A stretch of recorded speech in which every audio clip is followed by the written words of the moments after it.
Quando si parla di case infestate negli Stati Uniti, uno dei luoghi più conosciuti è la Monroe House, situata al civico 218 di North Monroe Street, nella tranquilla cittadina di Hartford, in Indiana. Questo edificio in stile vittoriano è divenuto celebre per essere teatro di eventi inspiegabili, tragedie e presunte attività paranormali, tanto da guadagnarsi la fama di una delle case più infestate d'America.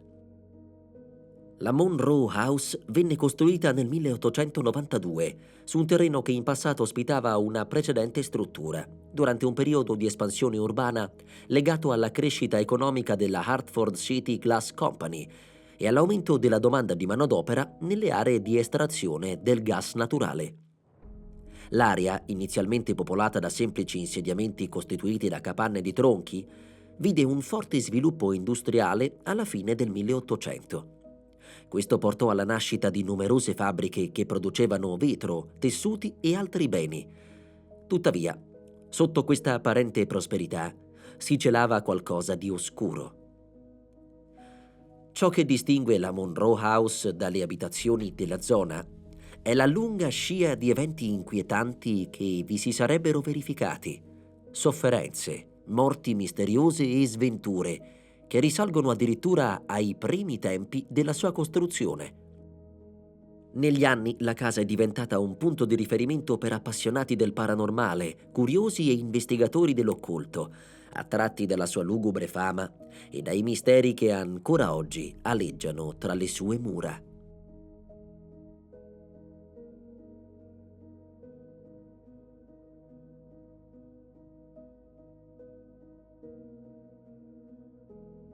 La storia della Monroe House inizia con la famiglia Berger, trasferitasi a Hartford City per lavorare nella locale fabbrica di vetro, all'epoca una delle attività più fiorenti della zona. Grazie all'impegno costante e a un forte spirito imprenditoriale, i Berger riuscirono in breve tempo a costruire un piccolo impero, diventando una delle famiglie più rispettate e influenti della comunità.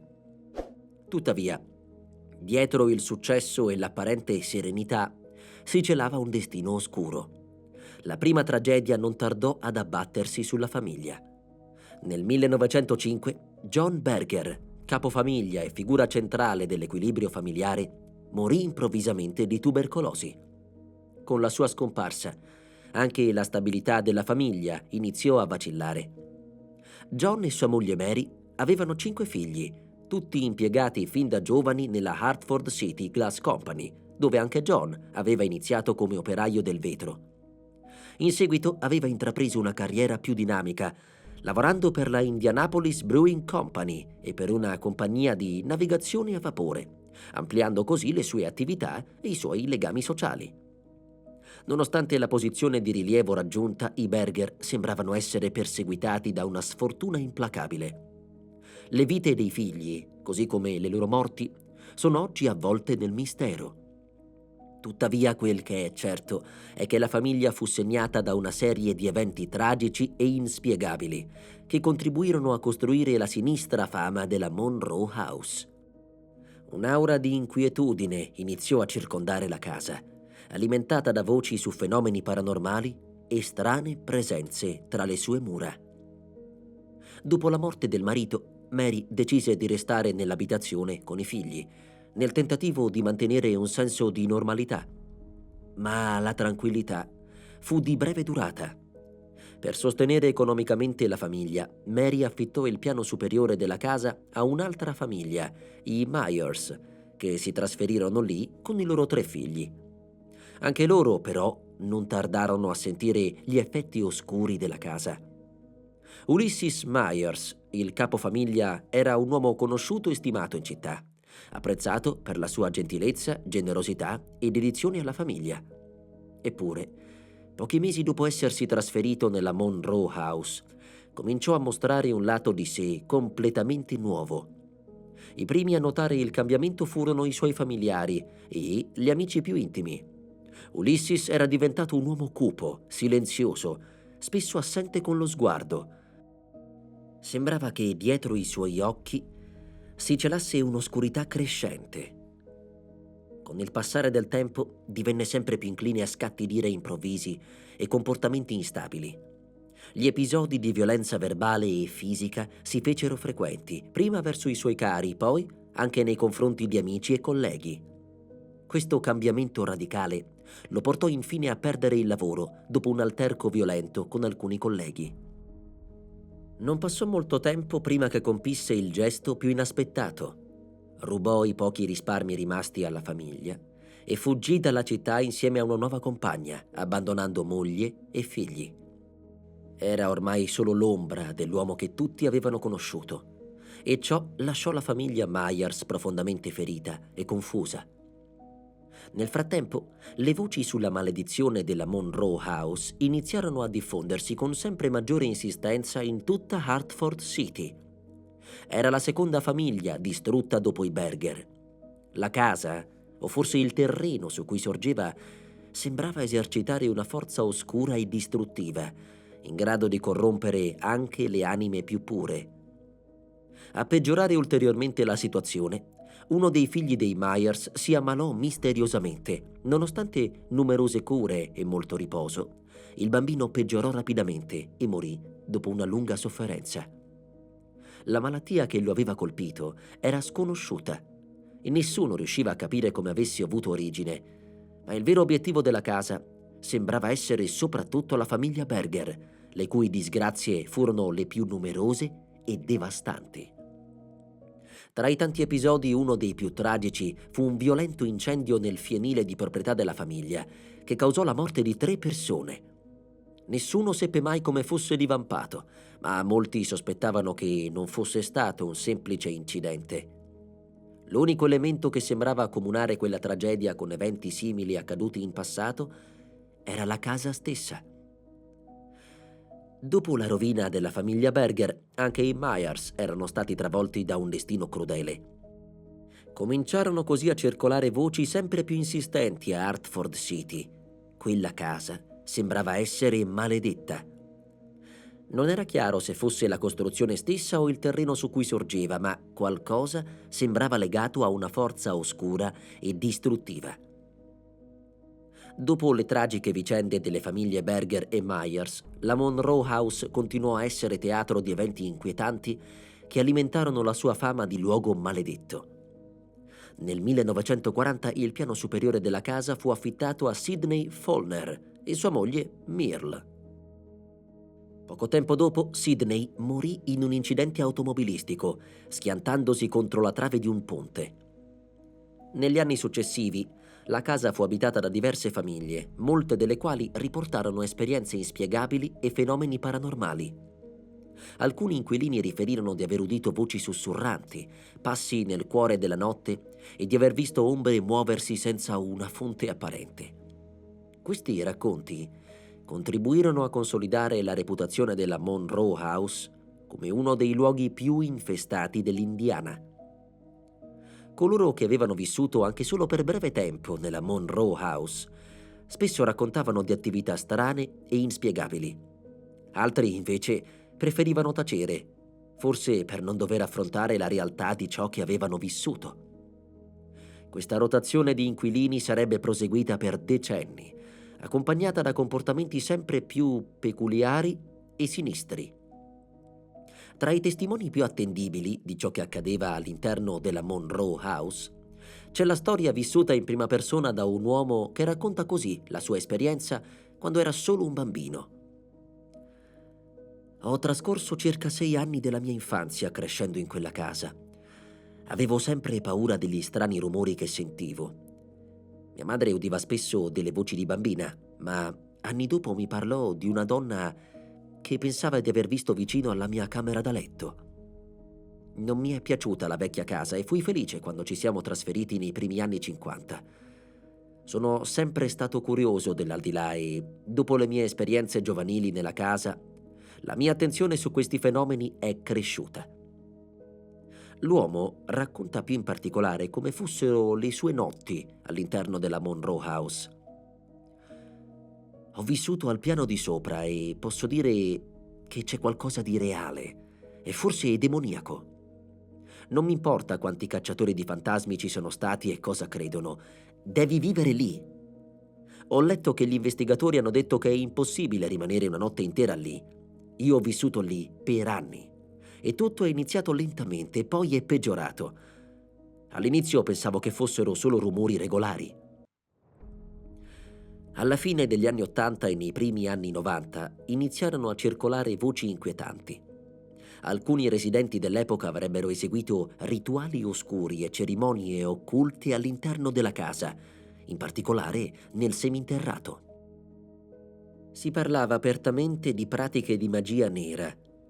Secondo le dicerie, questi individui cercavano di incanalare l'energia negativa che permeava la casa per evocare un demone e costringerlo a esaudire i loro desideri. Nonostante le informazioni siano frammentarie, si sospetta che questi rituali abbiano avuto un effetto reale. A partire dalla metà degli anni '90, la sensazione di inquietudine legata alla casa sembrò intensificarsi. Nuove storie emergono da ogni nuovo inquilino, da ogni vicino, tutte accomunate dalla convinzione che in quella vecchia casa vittoriana abitasse una forza oscura e malevola. Le voci si diffusero rapidamente in tutta Hartford City. Chiunque si trasferisse nella Monroe House difficilmente vi rimaneva per più di un anno. Molti abbandonavano la casa all'improvviso, nel cuore della notte, portando con sé solo i vestiti che avevano indosso. Questa fuga costante non fece altro che rafforzare la leggenda. Qualcosa di malvagio risiedeva davvero lì. La situazione peggiorò a tal punto che, anche quando la casa rimaneva vuota, le finestre venivano oscurate per impedire ai curiosi di guardare all'interno. Non si trattava di prevenire atti vandalici, ma piuttosto di evitare di rispondere alle continue chiamate dei vicini alla polizia, che affermavano di vedere figure oscure aggirarsi tra le stanze della casa, anche quando questa era apparentemente disabitata. Tutto ciò attirò ben presto l'attenzione di studiosi del paranormale e gruppi investigativi da ogni parte del paese. Numerose spedizioni furono organizzate per cercare prove concrete e molte di esse riportarono risultati agghiaccianti. Filmati, fotografie e registrazioni audio documentavano una varietà impressionante di fenomeni, da EVP aggressivi e disturbanti a vere e proprie apparizioni, fino a manifestazioni che sembravano disumane. Colpi, porte che si chiudevano con violenza, passi nel vuoto. Questi suoni inquietanti erano all'ordine del giorno e sembravano concentrarsi in due punti chiave della casa, il seminterrato e l'ultimo piano. Si ipotizza che proprio al piano superiore si sia verificato l'incendio che costò la vita a 3 persone molti anni prima. Il seminterrato, invece, era teatro dei presunti rituali oscuri. In entrambi i luoghi si percepiva un'atmosfera opprimente e malvagia. Molti raccontano dell'apparizione di una figura femminile anziana e minacciosa che avrebbe aggredito fisicamente e psicologicamente chiunque osasse entrare. Ma chi era questa entità? Una donna realmente vissuta lì in passato? O qualcosa di completamente inumano che si mascherava con sembianze familiari per ingannare? Le storie di gruppi in preda al panico, costretti a fuggire durante le indagini, divennero sempre più frequenti. Nel 2014 un gruppo investigativo che ha scelto di restare anonimo raccontò di un'esperienza talmente terrificante da aver abbandonato immediatamente la casa, giurando di non mettervi mai più piede. Quella sera un violento temporale imperversava sulla zona. Mentre i membri del gruppo scaricavano l'attrezzatura cercando di tenerla asciutta, iniziarono a esplorare i vari livelli dell'abitazione, ponendo domande, registrando, cercando contatti con l'ignoto. Man mano che l'indagine proseguiva, l'attività paranormale aumentava. Ombre sfuggenti agli angoli degli occhi, rumori improvvisi, oggetti che si muovevano da soli, porte che si chiudevano con fragore. Il tuono fuori sembrava rispondere alle presenze dentro.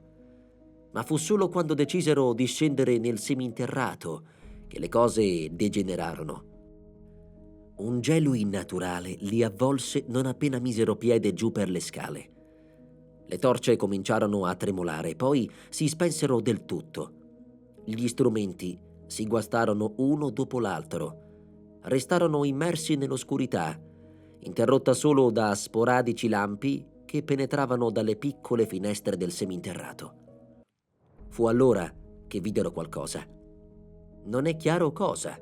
Un'entità? Un volto? Un'ombra? Ma fu sufficiente a gettarli nel panico. Fuggirono all'istante, correndo sotto la pioggia battente, abbandonando parte dell'attrezzatura.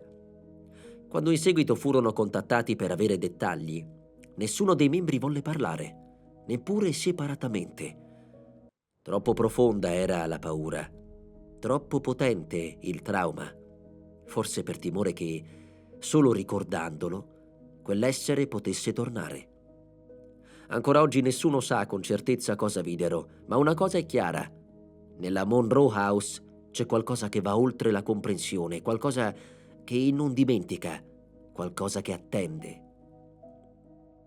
Le indagini nella Monroe House continuarono nel corso degli anni, con un viavai costante di gruppi investigativi, fino a quando nel 2016 non avvenne una scoperta destinata a cambiare tutto.